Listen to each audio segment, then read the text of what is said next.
Registration করার জন্য প্রথমে ওই লিঙ্কে ঢুকতে হবে।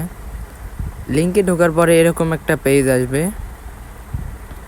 তারপরে আপনার যে স্কোরের নাম আছে সেই স্কোরের নাম দিতে হবে। মনে করেন এখানে দিলাম ব্ল্যাক প্যান্থার, দিলাম। তারপরে স্কোরের সবার ইউআইডি দিতে মানে আইডি নাম দিতে হবে। আইডি নাম বলতে যে দিলাম জেরক্স,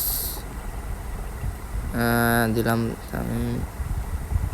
আর কীভাবে করে সবগুলোর নাম দিতে হবে। তারপরে আপনাদের যে টিম লিডার আছে তাদের হোয়াটসঅ্যাপ নাম্বার দিতে হবে, দিলাম যে কোনো একটা। তারপরে এই যে নাম্বারটা দেওয়া আছে এই নাম্বারে এই যে কয় টাকার ম্যাচ হবে ওই কয় টাকা পাঠাতে হবে।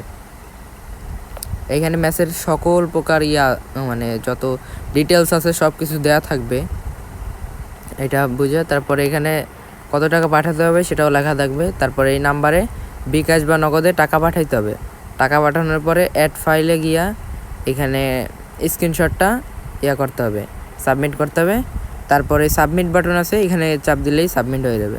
আমি সব কিছু রিভিউ করে যদি দেখি সব ঠিকঠাক আছে তাহলে টিম লিডারের হোয়াটসঅ্যাপ নাম্বারে মেসেজ দিব, তাকে একটা গ্রুপ লিঙ্ক দিয়ে দেবো। ওই গ্রুপ লিঙ্কে সময় মতো রুম আইডি অ্যান্ড পাসওয়ার্ড দেওয়া হবে। তো এইভাবেই রেজিস্ট্রেশন করতে হয়।